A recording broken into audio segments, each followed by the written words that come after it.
Stories are the most powerful thing on earth. They are literally life and death. Wars are waged based on the story of who is the hero and who is the villain. You are the result of a story your parents told each other, the one-night stand, the soulmate, and friends who became so much more.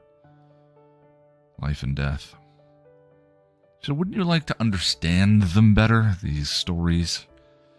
How Story Works, an elegant guide to the craft of storytelling by Lani Diane Rich, demystifies stories and helps you understand why you love what you love, why you hate what you hate, and why prologues are almost always a bad idea. How Story Works by Lani Diane Rich. Available on Amazon in ebook, audiobook, and paperback form. Get your copy today.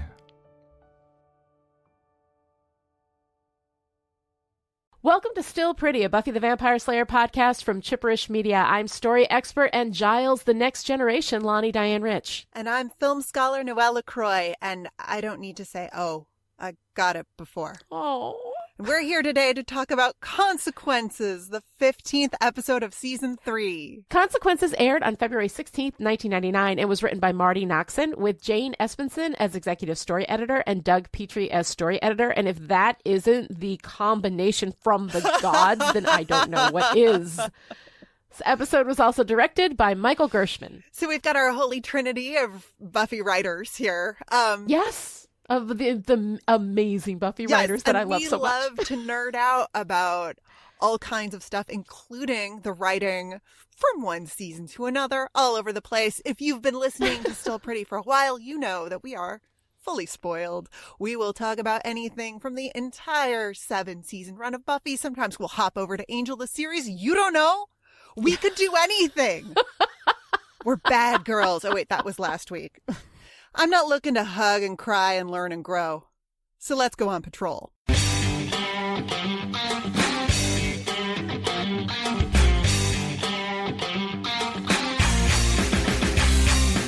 In Consequences, we open with Buffy underwater, struggling to get to the surface as Alan grabs her foot, trying to pull her under. When she finally makes it to the surface, Faith is there and pushes her back underwater. When Buffy wakes up from her nightmare, she finds Joyce watching TV as the news breaks that Alan's body has been found.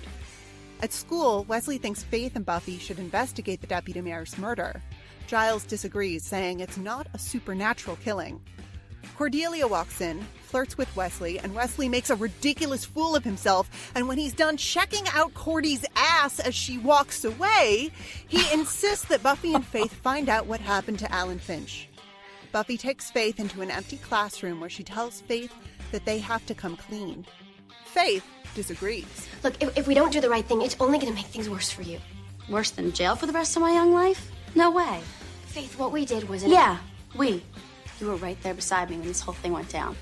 Anything I have to answer for, you do too. You're a part of this, Bee. All the way. Buffy tries to talk to Willow, but Willow bails on her. Later, as investigators interview witnesses at the crime scene, Angel watches from the shadows, remembering the blood on Buffy's hands from that night. At City Hall, the mayor is busy shredding the papers Alan left behind and worries that his deputy mayor might have been a turncoat. Trick has other news for him. The deputy mayor had wooden splinters in his wound. Struck right through the heart with a sharp, pointed object. Now, word is someone was fighting vampires not a block away from the scene. I mean, Smart Money says it was Slayer did this job. Later that night, Buffy and Faith break into Alan's office, looking for the reason why he was in that alley. Buffy thinks maybe he was looking for them. As they're about to sneak out, they see Trick in the hallway with the mayor and hide. As they're walking home, Faith says she's not surprised the mayor is a bad guy. 9 times out of 10, people hide what they really are. Buffy asks Faith to let her talk to Giles, but Faith says no. It'll blow over in a few days, and after that, they can just forget about it. In the meantime, they save more people than they hurt, so it's all okay. People need us to survive. In the balance, nobody's gonna cry over some random bystander who got caught in the crossfire. I am. Buffy goes home, however, to Detective Stern, who cross-examines both her and Faith about the murder. They keep to their story, saying they know nothing about it. Buffy goes to see Willow, who starts to talk about their issues, but when Buffy starts crying, she feels terrible, thinking it's her that upset Buffy so much. Buffy tells her what's happened, and Willow tells her to go to Giles. Buffy goes to the library, but when she gets there, Faith is already there, and she tells Buffy that it's okay. She told Giles everything. I told him. You told him? I had to. He had to know what you did. Buffy tries to explain, but Giles shuts her down, telling her firmly to stop lying and get into his office. He sends Faith away, and as soon as she's gone, he's like, "Just joshing you, Buff. I knew it was Faith all along." Or, the British version of that. While Buffy recovers from her heart attack, Giles says he needed Faith to feel safe so they could figure out what to do next. Buffy tells him what happened, and he says it's not unheard of. Slayers are on the front lines of a war, accidents happen, and the Council has a process for it. But Giles knows those fuckers aren't trustworthy. But of course, as he and Buffy are talking, Wesley is listening outside the door because, of course he is. Yes, hello. Mr. Travers, please. Quentin Travers. Wesley Wyndham Price calling. The Scoobies gather to figure out the best way to approach Faith, and Xander suggests that they have a connection. Everyone figures out that Xander and Faith had sex, and they gloss over that and move on to the other ways of reaching Faith. Willow cries in the bathroom, and Xander, despite being told that Faith does not take the guy she has a connection with very seriously, goes to see Faith. He tries to talk to her, to tell her he's on her side, but she throws him down on the bed and assaults him, and puts her hand around his neck and demonstrates her power by choking him. Just as Xander's about to pass out, Angel comes in, knocks Faith in the head with a baseball bat, or is it a vampire bat, and chains her up in his mansion. He tries to talk to her, but she mocks him, so he goes to the courtyard where Buffy waits, anxiously awaiting Faith's return from the dark side. I don't want you to get your hopes up, Buffy. She may not want us to help her. She does. She just doesn't know how to say it. Because she killed a man. It changes everything for her. In his office, the mayor watches security footage of Faith and Buffy breaking into Alan's office. The mayor says they don't have enough evidence to put the Slayers in jail for Alan's murder, so he puts Trick on the job of taking Buffy and Faith out of the equation. Meanwhile, Angel tries to talk to Faith, and he's making progress when Wesley comes in with a bunch of Watchers and grabs Faith. By the order of the Watchers' Council of Britain, I'm exercising my authority and removing you to England where you will accept the judgment of the disciplinary committee. In the truck, Faith gets the best of the Watchers and forces Wesley to set her free. She jumps out into the road and runs off. Buffy comes back to the mansion and finds Angel on the floor. At the library, Buffy's trying to figure out how to save Faith when Willow suggests maybe they don't. Faith killed a guy and attacked Xander. Maybe she belongs behind bars. Wesley comes in and reports that Faith got free, and Buffy assigns everyone a territory to search for her. Everyone except Wesley, that is. What can I do? I want to help. Still got your ticket back to the mother country? Buffy finds Faith at the docks, ready to hop on a freighter. While they argue, they're attacked by Trick and a bunch of vamps. Faith takes them out, and as Trick is about to strangle Buffy, Faith dusts him too.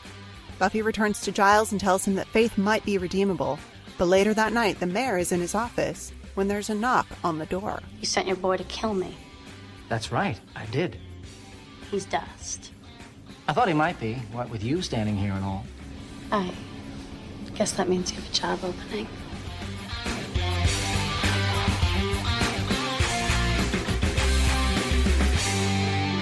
All right, Noelle. So, consequences. Consequence, good times, come on. There's some consequences. What did you think? This is a fantastic episode. Yeah. I mean, we're like, there's a reason that season 3 is as beloved as it is, and it's because it's really good. It is. But, I mean, there's a lot. There's a lot going on here. And we start with my favorite of Buffy's dreams so far. Uh-huh. It's so beautiful and evocative, and this isn't a prophetic dream. No. I mean, not exactly. It's more of your standard run-of-the-mill nightmare based on the anxiety of what's going on in your life. And right. I appreciate that. a processing your trauma dream. Yes, Clearly. I mean, and it's like clear symbolism with Buffy caught between Alan and Faith's betrayal, pushing her back down. And symbolically, the water is also the unconscious mind. Yeah. I can think of more than one movie that feature a character floating in a swimming pool, and we're meant to understand that they're lost in thought, you know? But Buffy is trapped in her mind, totally unable to escape Alan.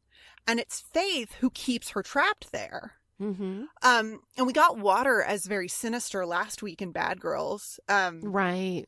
You know, which for the characters is less than 24 hours ago. I know. I mean, it's crazy when you think about how fast all this is happening. Yeah, so I mean, last week we had a vampire holding Buffy's head underwater. Balthazar, of course, in his tub, you know, warning Buffy about what's going to happen with the mayor. And then we have Faith, Lady Macbething her shirt in the sink at the end. Mm-hmm. So Water, the unconscious mind, is where the bad things and the scary messages live. Yes. And this is a big psychology episode, so I'm not surprised that we open with this super symbolic dream. I mean, it's such a psychology episode that Cordelia mentions Freud and Jung and her psychology class, like, just in case we didn't get it, you know? Right. This is not accidental. It is not accidental. No. And I also like that we've got Buffy kind of back in this role as the Jiminy Cricket, right? She is everybody's, you know, like moral compass. But most especially for Faith. And the thing is that right now, like, we've been kind of in this space where we've been drawing these distinctions between Buffy and Faith, you know, that Buffy is the one who thinks and she's the one who plays by the rules, and Faith is the wild one, you know. But when it comes right down to it, like, they were both on the same side. They were both slayers. They were both fighting the good fight. But now here we have in this discussion of power, which is what Buffy, the entire series, is always about. You know, it's always about power and how you deal with power. We have Buffy actually earning her power, you know, because neither one of these girls earned their power. They were just chosen, right? You know, I mean, it's just given to you and then you have to earn it, you know? Right. And Buffy is earning it by holding herself to a very strong moral standard. And she is trying to also be that for Faith. But Faith doesn't have that moral standard, or Faith's moral math. I mean, she's doing the classic Slayer calculus, right? Which is how many people have we saved? We're in the plus column, although we know, as we have discussed, that there is no, you know, that math doesn't have anything to do with each other. That is apples and oranges, you know? Right. So you cannot use one to, like, erase the other. No matter how many people you save, you still have to deal with the ones that you killed, you know, the ones that you not just didn't save, because failing to save somebody is not necessarily a fault, but the ones that you actively did damage to, you know, in the process. And Faith is so, God, and I love this performance, you know, from Eliza Dushku, because there is so much vulnerability in the way that she's presenting herself. She is putting forth this idea, you know, it's almost like her entire affectation, you know, is covering up, like her makeup, her dark hair, her clothes. It is all covering up. It's all armor, you know, against this thing that she cannot face, you know, which is that she killed this man, you know. And at the end of the last episode, I don't care. Like, it's such a lie.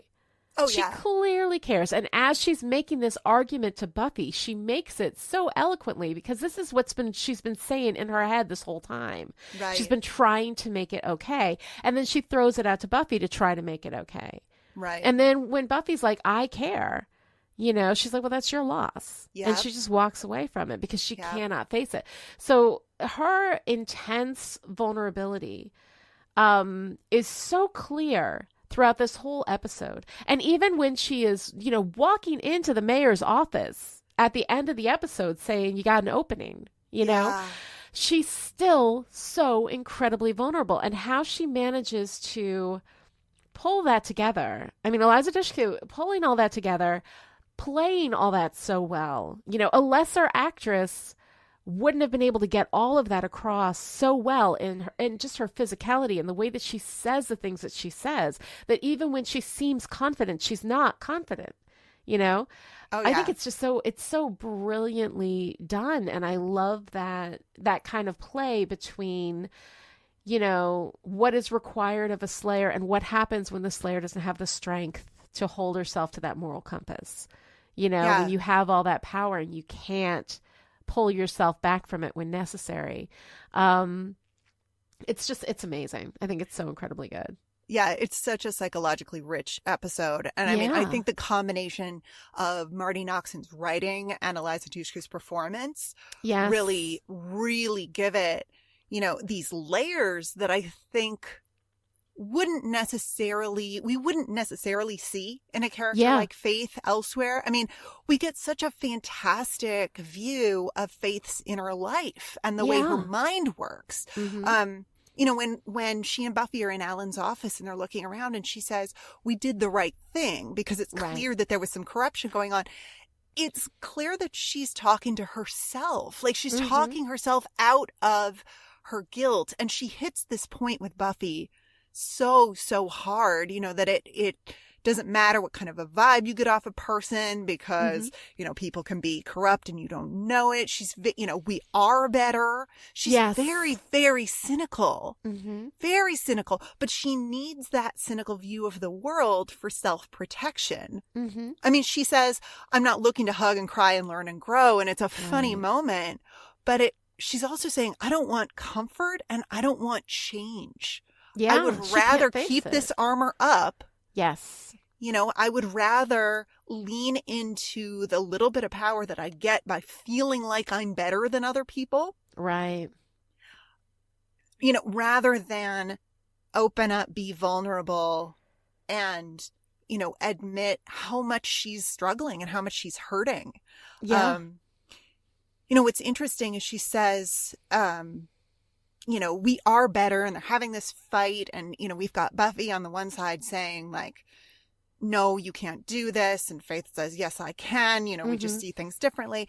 But then the scene that follows that is the detective cross-examining them, and in terms of the editing, they're Mhm. equals. Yeah. It's really, really nice. Mhm. And so Faith is a hurt person who hurts Yes. people, but that doesn't make her worse or less than Buffy. And I really, really like that about the way that this is presented. Yeah. It's Mhm. not okay for her to hurt people, but I almost I feel the writing and the editing saying, of course Faith responds this way. Yeah. Of course she does. And then so Buffy goes to Giles, she's finally gonna get Giles involved, and then Faith steps out from Giles's office, and the close up of her face. Uh-huh. Oh my God, there's so much there. There's so much in that expression. And then she can't meet Buffy's eye after that, after she says, I told him what you did. Yes. He oh my had God, to know that what is such you a did. wonderful turn. Yeah. It's such a And powerful I moment. love that whole thing because Giles is like, Buffy, get in my office. Faith, go home, and like, stop lying. And he yells at Buffy. And, there's this moment. And it's one of those things that's like the audience fake out, except that Yeah. he is truly trying to fake out Buffy and Faith in that moment so that he can buy some time. But I love that he just knows. Yeah. Like he just knows. He knows that Faith is the one that killed Alan. He knows that Buffy didn't do it. And Buffy's trying to explain all of this to him. And he's like, I know, honey. Like, just She's calm not down. good at lying. It's fine. Oh my Yeah. God. It's wonderful. So good. And it's Mm-hmm. it's that deep psychological understanding of this very, very difficult situation. Yes. This very difficult fictional situation, Yes. by the way, but like the emotional resonance is so authentic. Mhm. And I mean, that whole scene is just masterfully done. And the betrayal of it is so layered. Yes. Not just with the audience fake out, but Mhm. but with Faith's own like self-betrayal, because it's not just that she's covering her own ass. Yeah. It's also her understanding, even if it's an unconscious understanding, that Buffy matters Yeah. and that Faith does not. Yeah. If Faith goes to jail, there's no guarantee that she'll get out again. Right. There's no guarantee that anyone will care if anything Yeah. happens to Faith.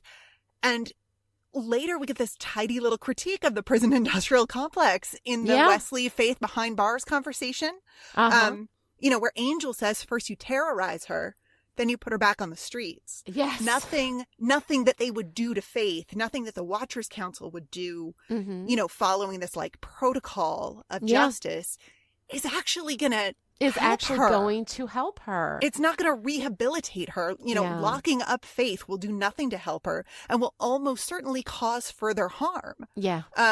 So Faith attempting to throw Buffy under the bus is also, I get sort of choked up about it because it's almost her saying, I don't matter, and I know that you think I don't matter, because if I get in trouble for this, if this mistake that I made is attached to me in any way, I'm going down. If this mistake is attached to Buffy, she'll be okay. She'll be cared for. Right. But she also knows, she knows that she's just buying time. Like, she knows that once Buffy speaks, that they're going to believe her. It's not going to be long before they figure it out. And so when Xander goes to see her, because in that moment, she's sexually assaulting him. Yeah. She's choking him. She could kill him, Yeah, she says. But the fact that she's attacked make you die. him. Right. But the fact that she's attacked him means that, like, everybody's going to know. Like, they're not going to see her as the innocent one who absolutely did not stake that guy in the heart, Right. So the way that she is with Xander, and that scene is so heartbreaking in a million ways. I mean, it's heartbreaking because watching that is really difficult. For anybody who's a survivor of that kind of thing, that can be really, really difficult to watch and engage with, just from that perspective. But it's also Faith actively trying to smother that part of herself, like good part of herself. If she attacks Xander, then she is truly going to be irredeemable, that there's no way back. I think that it's harder for her when there's still a chance that she could turn it around, when there's still a chance. And I think that's why at the end she goes to the mayor, because you have to close those doors. As long as those doors are open, it's too hard, Yeah. And so she makes that choice with this attack on Xander to close that door. She makes that choice going to the mayor to close that door, because she can't have it open. And that's, it's so heartbreaking because it is this huge internal conflict within Faith, because she's not a bad person. No. It's just too hard to be good knowing that she has no support, that there's nobody there to help her. I mean, even when we get Giles talking about, that these things happen, that this is not the first time that it's happened, that the Watchers Council has a protocol for this. And even as he says, but no, we're not doing that because that protocol is bullshit, Right. And that the Watchers Council is not trustworthy. You cannot trust them. I love seeing that from Giles, because even though, he's been fired from the Watchers Council, after Helpless, after what they made him do, he does not trust them anymore, and he's never going to trust them again. And that is a growth for Giles as well. Yeah. Yeah. It's so good. It's such a psychologically crunchy episode. I just love it. I know. It's so wonderful. Yeah. That I love your read on that scene with Xander, of Faith trying to strangle her own connection to goodness. Because of course, if she kills Xander, there's no way to pin that on Buffy, Right, right. Not... exactly. She's giving it up, She can't come back from that. Yeah. But you also don't what I come love back about from that, right? what I love about that, I love that scene. I mean, I hate it. It's horrible to watch, but I love it. Because, I mean, speaking of psychologically crunchy, we get Xander and Faith talking about everything at once. Yeah. Xander wants to help the Scoobies, but he also wants to help himself. So he's simultaneously being selfless, attempting to bond with Faith, in the way that he's offered to, because he has this connection with her. Yeah. When it's really important that the group get through to her. And simultaneously, he's being selfish because his ego is bruised by the idea that he doesn't matter to Faith. Yes. That he is vulnerable to being used. Yeah. So he is there he's there with both, he brings both light and shadow Xander with him when he goes to speak to her. And of course, she is, bringing light and shadow Faith to that conversation. Mm-hmm. She makes it very clear to him right away that, I have the power in this situation. Mm-hmm. Like you could make something happen if I didn't want it to, she says to him. And he's just like, yes, like I will allow you to be the dominant in this situation because I need to help my friends by getting through to you. But also, like, you can see him sort of reaching for, like, please connect with me. Like, please open up to me. Let this be something, I don't want to say other than you used me, but like, in addition to, that, like, I will let there's more there. Mm-hmm.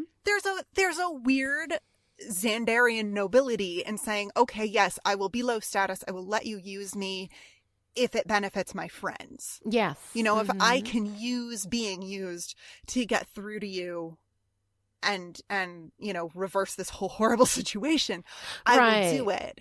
But he does it in the worst possible way, though. Like, he comes in there and he's like, I've seen how you are. You're a wild thing. And you know what Faith doesn't need to be reminded of right then? That she's a wild thing and not a human person. That she has no control. That the fact that she had, and also the fact that she had a sexual response, to this intense adrenaline experience, and that she invited him into that sexual response. Yeah. And he talks to her like that makes her not human. Like a woman in charge of her sexuality is not human. So in that moment, I'm like, Xander, this is not what she needs to hear. And I'll testify that you are a wild sexual thing, in court. I think he says the wrong thing. Now, that doesn't mean that he deserves what happens to him. What happens to him is terrifying. And I'm very sympathetic to Xander in that moment because of my personal experiences, which make that something that's very, very difficult. I mean, it's honestly very, very difficult for me to watch that scene because I can't think about anything except what she's doing to him in that moment and how it feels to be that person. Yeah. Like what it feels like to be that person who's being overtaken in that way.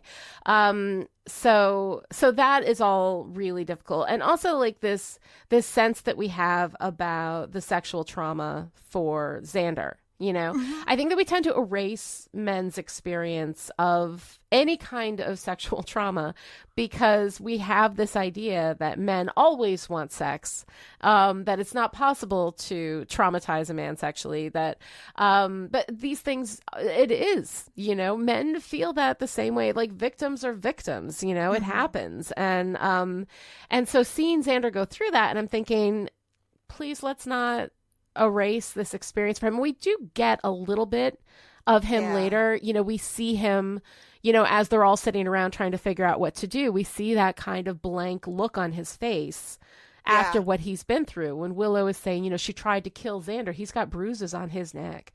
This is very, very serious. But we're also like in that moment, I think, supposed to identify with Buffy still wanting to save Faith. We're still focused on Faith, and we're still focused on how Faith can be saved and can be redeemed and all of this, But she's hurt Xander. She sexually assaulted Xander. And it erases, I think, a bit of that trauma. And I feel like we erase it, because he's a guy. Oh, yeah. Yeah. Well, because being overpowered, under patriarchy, being overpowered throws a person's masculinity into question because I mean, that is what patriarchy is, right? Masculinity equals power. Right. So if you are capable of being overpowered, you are less than. Right. So yeah, we do. I mean, we absolutely do, not that we take anyone's trauma seriously. No, I mean, fair enough. Societally we rarely, speaking, but yes. We rarely process anyone's trauma, sexual or otherwise, in Buffy. I mean, we do, but there's a lot of trauma that we don't, that we pretend like it's not a big deal. Right. And of course, and we do that, in our stories with men, in the way that you see, like, the grizzled hero who's like had a really hard life and has been through some shit. Like, he's not usually allowed to be sad in a deep sorrow way. He is sad in a I'm gonna go like punch and kick things kind of way. Right. Or we've got like broody Angel, like Angel has he feels so bad and he's broody and he's dark and it's sexy. But I mean, the thing is, like, we only represent that in ways that are sexy, in ways that are attractive, in ways that make them seem almost more masculine because they act out all of their trauma, typically through violence. And I mean, let's face it, Angel fights on the side of good, but he's almost never not throwing a punch of some sort. Like, we rarely see him where he's not engaged in some type of violence. And that, reasserts that masculinity, that aggressive masculinity, but where the little box that we keep his tender feelings in, is little, and it goes in a very particular place, and he must still be kicking the shit out of people at the same time. So what we require of men, in order for them to be traumatized but still be men, is that they channel it into aggression. Yeah. And I think in the scene between Xander and Faith, before it becomes an assault, when she's trying to drag him into that headspace, and he says, "It was nice, it was great, it was kind of a blur."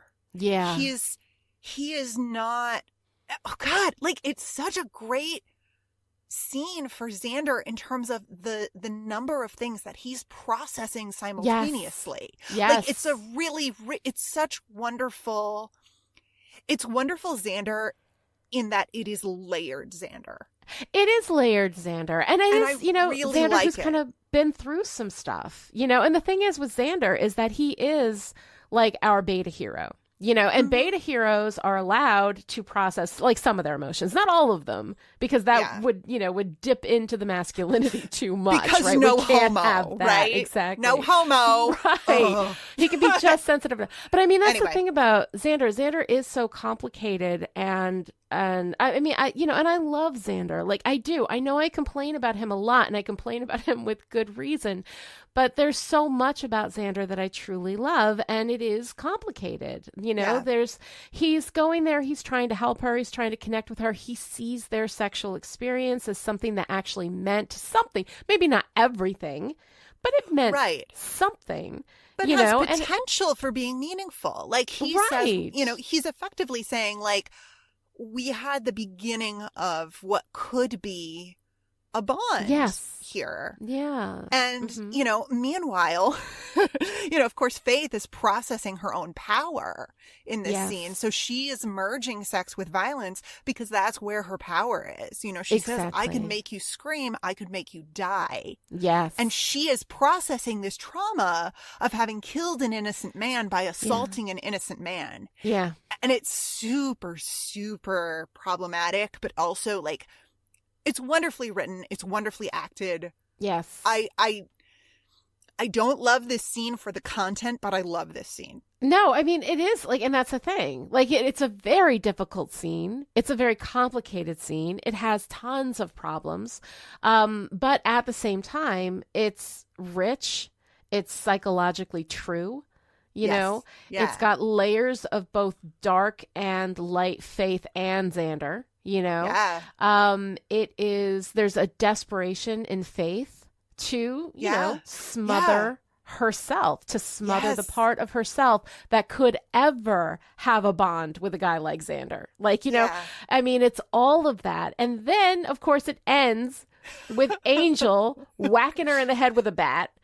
And then we move into... Oh, God, we move into what will, over the course of the series, be a long, run of, well, not actually a long run. It's really a handful of episodes, but they're so intense and they're so powerful and they're so pivotal. Like over in the Angel series, we're going to see this, but this is the first time that Angel sits with Faith and tries to redeem her. And this is the thing, is that Angel, I love this. First of all, that there's somebody that Angel understands. but also that can understand him.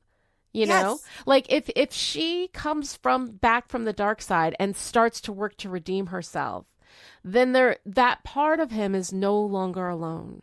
There's somebody who can understand. And that is the thing about the relationship between Angel and Faith that I absolutely love. And I mean, and this is not something that I'm just making, like, this is a huge part of what happens in Angel the series. And then when both Buffy and Angel the television series are done, they continue in the comics. And the Angel comic series is Angel and Faith. Like, these two are bonded at a level where the only people that can really understand the other is each other. Yeah. And so having this, and I know that, like, this is a point in the story that if you haven't seen all of the run of everything, may not feel that significant, but it's such a significant moment. And the way that he understands, the way that he talks to her, the way that he tries to explain it to Buffy, who is in clear denial about, nope, we can just turn this around. We can make this better. We can fix this, because she desperately wants to save Faith. But the thing is that it's not up to her to save Faith. It's up to Faith to save Faith. And if Faith doesn't want to, there's nothing you can do, and Angel understands that. Yep. I mean, and Faith and Angel, so we have Xander and Faith talking about everything. They're talking about one thing, but they're also talking about everything. And then we go to Faith and Angel talking about everything all at once, merging sex and violence again, not in their actions, but in the words that they're using, the way that she's framing this interaction with him, in terms of like a BDSM relationship, which of course it's not. But again, Faith is grasping for her power, and Angel sees so clearly what she's doing and what's going on with her. And he says to Buffy, she may not want us to help her. Yeah. And I love that so much. I love Angel's understanding and sympathy for Faith's psychological state. Yeah. I mean, it makes me fall in love with him just a little bit. Like, I never have Angel feelings, but this Angel who understands what Faith is going through a little bit, and is talking to her about what happens when you engage with evil. And then, of course, she says, I hope evil takes MasterCard. Which, okay, first of all, is just like great writing. Like, that's just a great reply. Fun line. Yeah. But I also love the idea that if you think about what a credit card is, Faith is willing to go into debt to stay the course, this dark side course. And it's heartbreaking. And she says it with that same grin, that same I don't care grin of like, no, like I am choosing to separate myself from the light because I felt like the light never truly accepted me. I mean, that's my read on Faith. Yeah, no, absolutely. She feels rejected by all of it, so she's going to reject it. And I love too, like, and we come back to this, and this is something that Angel really brings to the series and then takes with him to his series, this idea of what redemption is, what atonement is. We had Amends, right? Which is like essentially the first episode of the Angel series. It is essentially the pilot for this. It's the pilot of Angel. It's right. It's fine. It really is, it's kind of the origin story for that part of Angel's story. And him trying to find redemption and trying to find atonement. And it is, at the same time, it's impossible and yet also so necessary to chase. Like, you can never catch it. You can never have it. You can never go back to a place where you're a person who didn't do these things. But the only way to get forgiveness, to get atonement, to make amends, redemption, the only path to that is to steadfastly go after it. To every day. When I was talking to Ian Martin of Passion of the Nerd, we were talking about amends. And one of the things that he was talking about is Camus' The Myth of Sisyphus, right? And of course, like, that makes me sound smarter than I am. I'm just quoting him, Like I still haven't, it's like 4 pages long. I still haven't read it. Ian keeps telling me after, I have not read it yet. I'm sorry, Ian. That's how smart people sound smart, though. They just reference other it smart makes you people sound so smart. It's so great. But he's talking about Camus' The Myth of Sisyphus, that what gives life meaning. You know, Sisyphus, of course, is the myth of the the guy who is spending his entire life pushing a boulder up a hill, and then it rolls back down, and then he goes and gets it, and he pushes it back up. You know. So if you've ever done dishes for a family, you know how that feels. Exactly. Yes. You know, I like to call it the myth of Sisyphus. Anyway, I'm upstaging your. That's good. That's good. No, you're upstaging Ian. This is all Ian stuff. I'm stealing it. So anyway, so Ian has this whole thing where like this meaning is in going and getting the rock. The meaning is going down, doing it again, even though it feels like a useless pursuit. It is the pursuit itself. That's where the meaning is, not in the end of the pursuit, not in the outcome of the pursuit. It is the pursuit itself. So the pursuit of redemption is what brings redemption. Not that you can ever make it right. Not that you can ever really atone. Not that you can make amends, for some of the things that you do. But if you try, if you go for it, if you go and get the rock and push it up the hill again, then you're doing the thing. So that redemption isn't an end. It's not an outcome. It is a process. It is an experience. It is an action that you take every single day. And that is a huge part of what Angel is about, and what we see over when he goes into his own series. What we see over there is this huge philosophy.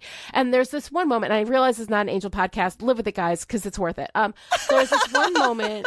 There's a reason why I do a podcast about Angel. Angel, the episode, like the series, has really, really, like, some of it's bad. Some of it is outright just terrible.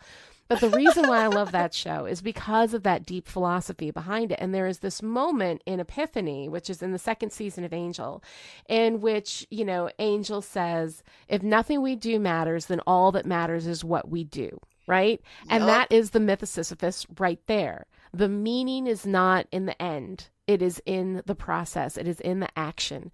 And that, honestly, is what I love so much about Angel as a character, about Angel as a series.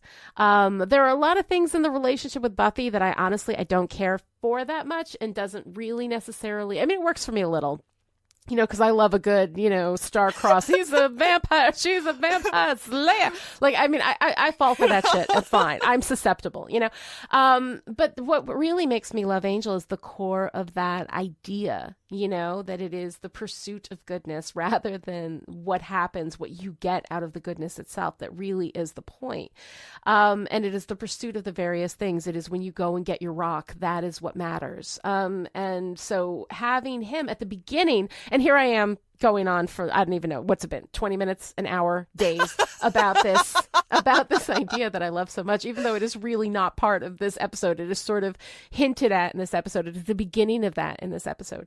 Tangentially related to this episode. It right. matters. His desire to get Faith to go and get her rock. But we can't make her do it. You cannot force somebody to go down and get their rock. They have to do it. They have to choose it. They have to choose it every single day, over and over and over and over and over again. Go and get the rock. And he's trying to, first of all, make Buffy understand that it's meaningless if Faith is forced to get her rock. She has to choose to go get the rock, and that it is only Faith who can make that choice. And that if she doesn't want to make it, we have to let her go. And that is completely Buffy. He says that to Buffy, in his own way. And she completely does not. It doesn't even register. She's like, nope, not an option. In my world, I make shit happen, And having that kind of power does give you a sense of hyper responsibility. Yeah. That not only should you try to make things happen that you have absolutely no control over, but you have to. You can't live in a world where you don't have the power to fix the things that are broken with it. If you have all this power, what is the point if you can't fix what's broken? And so we have all of this stuff in these couple of scenes, which are maybe 4 minutes total. And I've talked about for a week and a half now. Time. Right. All of that is in there, the nascent seedlings of all of that is in these scenes. And it is honestly some of my favorite stuff in this episode. I absolutely love it. It's so, so good. And something just hit me as you were talking about Angel and Faith and their relationship. Yeah. Angel is very internal, right? Yes. He's got all of this, guilt and shame and turmoil that he carries around all the time. And Faith is very external. Like that is how she relates to the world, but she is external because she's not tapped into the internal, and Angel is trying to get her there.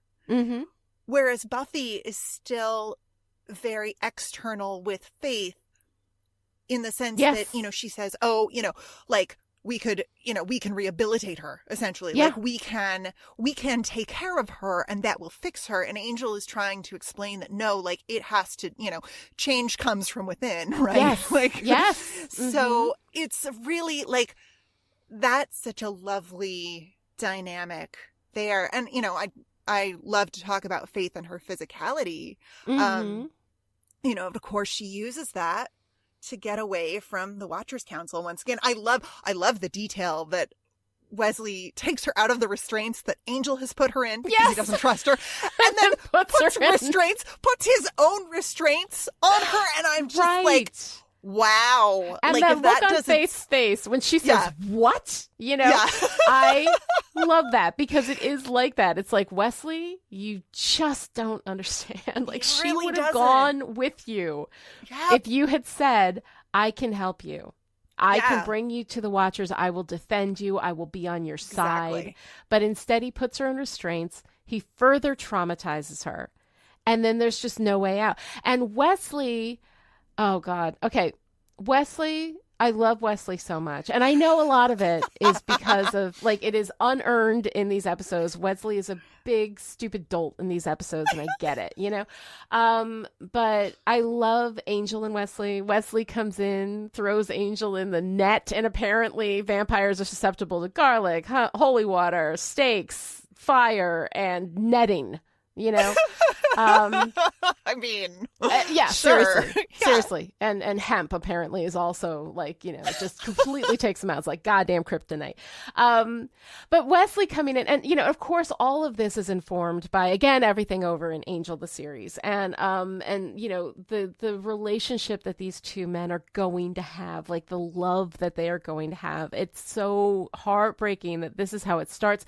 And of course, Wesley with Faith, there's going to be some very intense stuff happening over in the Angel series with Wesley and Faith later and Angel and Faith later. There's so much good stuff, guys. It's worth it. Go listen to Still Dead, the other podcast. It'll walk you through Angel. We'll tell you which episodes you don't have to watch because a lot of people have trouble getting into Angel. They bounce off it hard because they're expecting Buffy. But if you are at all interested in any of that philosophical stuff, it is going to delight you. And the relationship between Wesley and Angel, honestly, is worth it. Like everything else that happens in the series, there's some good stuff, there's some bad, but the Wesley-Angel relationship for me is worth it. But we have we see that that moment. He comes in, he attacks Angel. He's terrible. Faith beats the hell out of him. He goes back to the library, and this is the thing. This is like the moment that Wesley, weasels his way into my heart. Because he's just fucked up monumentally. He's just let, a rogue slayer who's out to kill back on the streets, right? He has made everything worse. He has further traumatized her. And he has a choice. He can go back to the Watchers, get more Watchers, double down, go after Faith again, right? Or he can acknowledge that he was wrong. He can acknowledge that he fucked up. And he can go to the people that hate him and try to help, right? And that is the choice that he makes. And that is the moment that you know that there is something in Wesley, that there's something genuine and good in him. And that even though he is this kind of like pompous, insecure brat, that when it comes right down to it, he is going to make a more humble choice, and he's going to try to do the right thing even when it costs him. And it's a tiny little moment where he comes in, he says, how can I help? And then of course Buffy says, I don't know, got your ticket back to the mother country, and just fucking leaves him there. And I don't blame her. She's right. He deserves that. But he's there swallowing his pride and offering to help. and acknowledging that he's wrong. And I think that that takes a tremendous amount of courage. And I love Wesley. I love him so much. I mean, it's terrible. I mean, the Watchers Council is just the worst. The Watchers Council is the worst. And speaking of which, we actually have a message from the Watchers Council that I think maybe now is the time to play. Hello, it's me. I don't have a lot of time today for this nonsense. Our Watcher's Day is never done. Full of research and intrigue and, well, on occasion, actual slayers. The point is, as much as I'd very much like to infuse this message with subtle hints of menace, I am very, very, busy. So let's get to the business of it, shall we? Chipperish Media makes all the podcasts you love. Buffy, Angel, the Marvel Cinematic Universe, Explosive Inspiration, patreon.com/chipperish, $3 a month, basic cup of coffee, etc. Oh, just go and pay them, will you? I don't have time for all this. Very busy. Now, bugger off, will you? Man, oh man. That Watchers Council, man, they're just always up to something. So Wesley, going a little bit back to Wesley, I just talked about all the reasons why I love him. Now I'd like to talk about why it's so gross, right? Wesley is clearly like at the most, if he's not in his early 30s, he's in like his late 20s, you know? Yeah. 28 at the youngest. At the youngest, I think. At the most generous, we can give him 28. And so Cordelia walks in, right? And I mean, oh God, fair enough. Cordelia, I mean, the actress herself is actually 28. She looks 28. She carries herself like she's 28. She speaks like she's 28. She dresses like she's 28. In the moment when he is like, oh, do you teach psychology? Like, up until that moment, I'm with him, right? Up until that moment, I'm like, it's a mistake. She looks a lot older than she is, you know? Right. And she carries herself like a grown woman. So that is like the fact that he is attracted to her in that first moment. I understand. She is beautiful.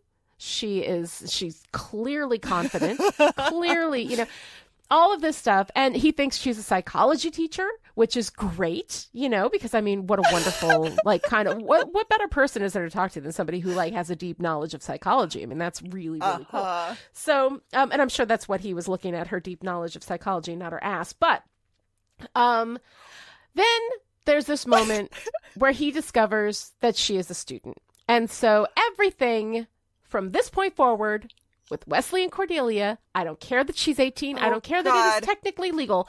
Everything from this moment is disgusting. I don't mind that she's got a thing for him, right?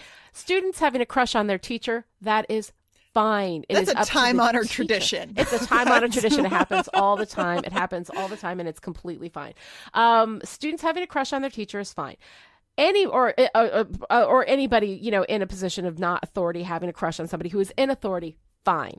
The person who is in authority, the older person, the person in power, the teacher, the watcher, perhaps, right? These are people who have an additional responsibility to not ever indulge that. Ever. Like, okay, maybe 15 years down the road, if you meet again, you can start over. Fine. But like in this context, absolutely not. And so we still see him looking at her. We still see him kind of lusting after her. Anybody who has seen the whole series, which everybody has, who's listened to this because they listened to our spoiler message at the beginning and heeded our warning. We know that there is going to be some buildup of like a romance between Wesley and Cordelia. It's not going to turn into much, but it's going to be there. It is terrible and horrible, and it makes me, everything that I love about Wesley is almost ruined by that alone, you know? So yeah, it's really, really gross, and I hate it. I hate it so much. I love you so much. I love you so much because you're like, yeah, Wesley, super dark, keeps a woman locked up in his closet with a bucket, you know, NBD, but you're like, checks out Cordelia's ass? Nope, canceled. Like, I love it. Okay. All right. Let me just say, first of all, spoilers for Angel. Second of all, when Wesley goes dark, like, it is acknowledged that it's supposed to be dark and bad in the text, totally. Right? So, I mean, the thing is, picking on you. but like, I mean, fair enough, though, because I'm not going to lie. Dark Wesley turns me on. I love him. He is absolutely like the sexiest. Scruffy Dark Wesley is the sexiest thing to me, and I love him. But also, like, the person that he has locked up in his closet is a very bad person. Still doesn't make it okay, but a very bad person, and also a person who is powerful, and also a person who did try to kill him, and also a person who tried to kill Angel. So, like, it's still bad. I'm not saying it's okay to keep a woman in your closet under any conditions, right? But there are some mildly mitigating circumstances that make me able to whistle past that in a way that I cannot whistle past him sexually objectifying a young teenage girl. Sorry. Can't do it. That's my problem. And also because the sexual objectification of her is viewed as A, funny, and then B, okay enough that later on in the series they can share a kiss and they have like a romance sort of built up here. Nope, not okay. No. Not okay. End of story. End of discussion. Bad Wesley. But I love it. I love the way Giles just walks behind him. She's a student. Like, just like, don't even. Like, don't even go there. It's so great. Giles is Wesley's conscience. And that moment is fantastic. I know. I so love it. And then the way he pulls his hand away, like, oh shit. Like, it's like he's touched something hot. Suddenly like, oh, it burns. She's a student. He's like, shit. But then, of course, he does go back and like ogle her behind as she leaves. And the way he says she's cheeky. Blah. Like, that's so gross. No, it's incredibly gross. It's incredibly awful. So, okay, let's cleanse our palate from Wesley's grossness and talk a little bit about Willow. Because, God. Willow, God, this whole thing. When she's, upset with Buffy, right? Buffy's upset. She doesn't realize it. She gets up and leaves her there in the school. And then when Buffy comes to her house, Willow starts to try to talk about their issues. And she's like, I don't want to fester. She goes on this whole thing. Buffy starts crying. She's like, I don't know my own power. I'm bad. It's so incredibly sweet. And then, we go through this whole thing with her realizing that Xander has had sex with Faith, yes. Processing that by crying in the bathroom, which is so wonderful and complicated. And I think the final cap on like her feelings like that about Xander, Yeah. I think that's how we kill that, I think well. So. Oh God. I mean, her response and the close up on Willow, her reaction when Xander says Faith was responsive. Yes. It's such an understated performance. She just barely, like, I'm not even sure what Allison Hannigan is doing, because it's like her whole affect changes even though her face doesn't move. No, she's unbelievable. Then she lowers her eyes. It's unbelievable. And then the sadness of the coda on that realization, Buffy says, oh, and Giles says, oh, and they're so wonderfully different. And then they look at Willow and her voice just breaks barely. Yeah. Like she's clearly on the verge of tears. I don't need to say, oh, I got it before. Like, I know. I have to like lean away from my microphone because now I'm going to cry. Like she's I love her. I love her barely holding it together and then holding it together in front of Giles when he asks her to help. Yeah. And then she goes to the bathroom to cry and, oh man. Oh God. But then later, like, we don't get a chance for Willow to respond to what Faith has done to Xander, which, by the way, that reversed. If Faith had done that to Willow, Xander would be out for blood, right? Oh, yeah. But Willow in that moment is listening to everybody talk about how we have to save Faith. Yes. We have to rescue Faith. Buffy, after what Faith did to Xander, Buffy's like, we still have to save Faith, Yeah. And Willow's like, how about we don't? Right. Yeah, and it's just like, it's so quiet. And she's not arguing a point. She's not like, getting angry and being like, we can't let this bitch, like she is not out for blood. She's just like, what if we don't? Yeah. And from Willow, that stance is so powerful, you know? And And of course, because she's Willow and she's wonderful, she acknowledges both her bias and the fact that she doesn't own her friends, because she says, I kind of have an issue with Faith sharing my people. Yeah. I love you, Willow. I love you so much. I know. Like, it's so not, good. She's not telling her friends what to do. They're not her property. She knows that Faith, you know, like if they choose to engage with Faith, you know, that's on them. But she's like, look, man, this is not okay with me. And I know I'm not unbiased, but she's wonderful. It's so incredible. It's so incredible. I mean, Willow will kill me with her vulnerability every single time. Yes. Like that's just, I mean, I don't know. Now I'm podcasting from beyond the grave because I know it's so good. And yet, and I don't know, maybe there's an acting secret behind this or a writing secret behind this, but she's so vulnerable but never fragile. Yeah. And I wonder, like, how do you thread that needle with a character? Like, how my God, is it seriously. that she's an exposed nerve, but she's also just like this incredible force of right. She can feel her feelings, but she's not destroyed by them. And the thing is that she has this essential Willow strength. Like, she is stronger than anybody in this series ever.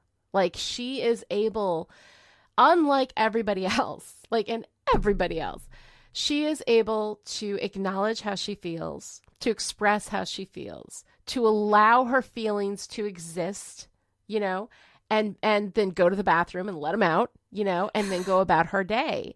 Like, the kind of strength that it takes to be able to let your feelings exist is unbelievable. And she has that strength, and she always has.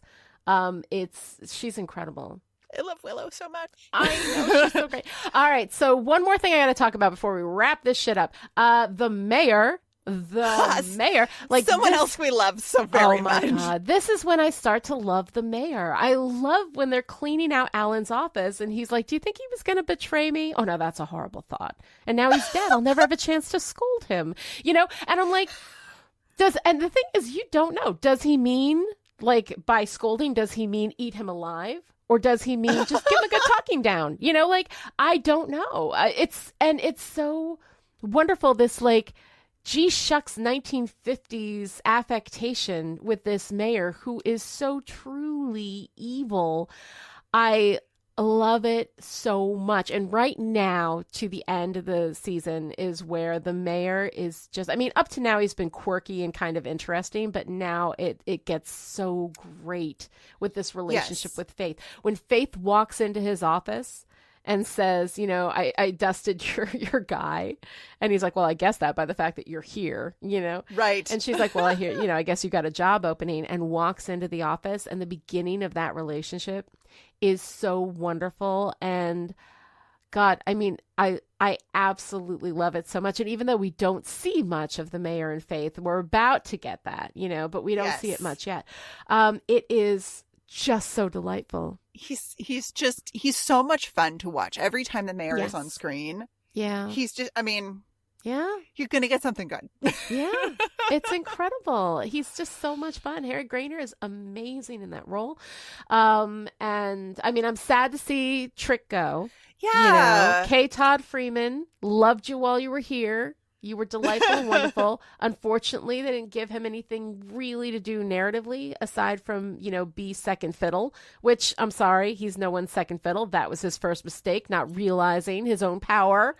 Yes. But yeah, I mean, it's just, I was so sad to see him go, but I loved him so much. But I understand they couldn't keep him. So they couldn't keep him around. And he, in a delightfully different role, plays Mr. Poe in A Series of Unfortunate Events, the TV series, not the movie, and he is delightful in that. Oh God, he's wonderful. My children just finished watching that series and you know, are big fans. So if you want to see K. Todd Freeman do something not Mr. Trick, you want to see him again, be amazing. see him be amazing again as anything. He doesn't have to be Trick. All of the stuff that was amazing about Trick was purely in that performance, and it was incredible. So I absolutely love all of that. I think it's amazing. All right. So I don't know. Do we have any patriarchy this week? Well, I mean, the Watchers Council always. The Watchers right? Council. I mean, yeah, and just this notion that, we're gonna rescue Faith from Angel, but then go ahead and lock her up again because, protocol must be followed, even though, we've established at this point that the Watchers Council is maybe doesn't really give a shit about its slayers. I mean, if we didn't know before, we definitely know now. Absolutely. Slayers are tissues to them. They don't care. Yep. They're expendable. Yeah. So the Watchers Council is terrible, and Wesley is our representation of the Watchers Council. So he, of course, is a representation of the patriarchy. And I both love him and I'm grossed out by him. So there's that. We've already had that discussion. Girl power moment of the week. What's your girl power moment of the week? I don't know. I didn't feel especially girl powery this week, which is strange because we get some great Buffy Faith interactions, but I think nobody really comes out on top, so to speak. They fight, and I kind of see a point on both sides, and I don't know. Do you have anything that feels particularly? I mean, Willow. Willow is girl power to me. Willow has such incredible strength and power in her ability to deal with her emotions, with what's going on, to see herself clearly, to express things, to not hold it in and fester, it's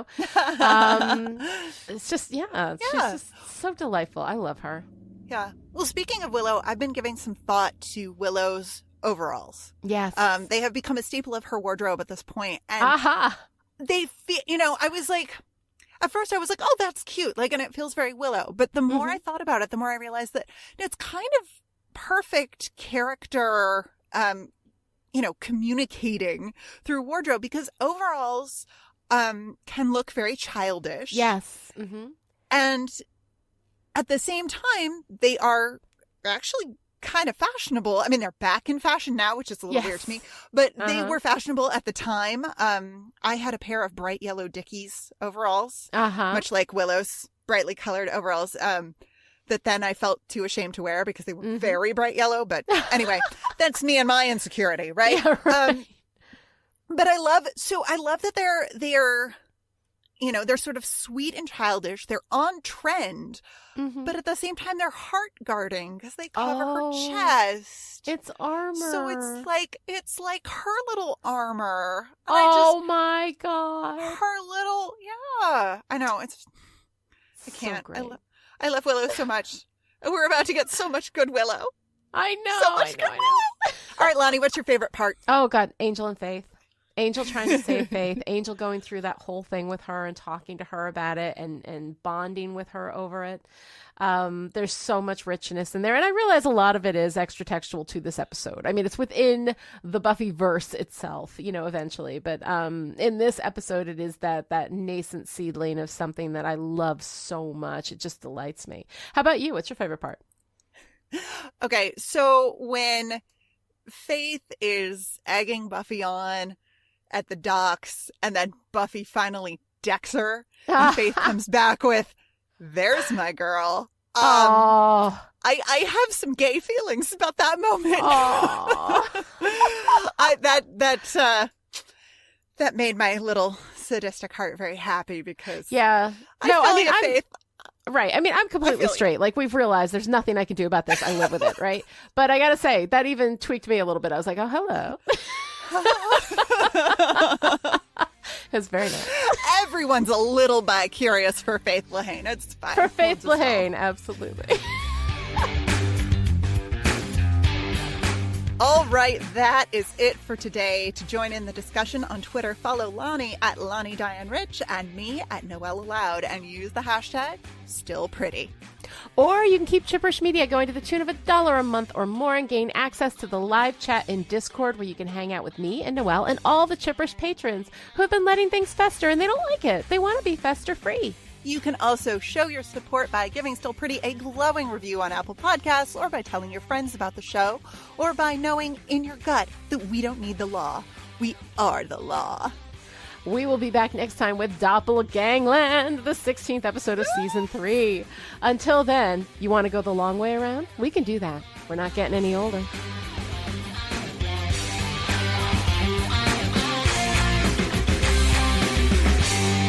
Just as Xander's about to pass out, Angel comes in, knocks Faith in the head with a baseball bat. Is it a vampire bat? Hey, I didn't write that. You're welcome.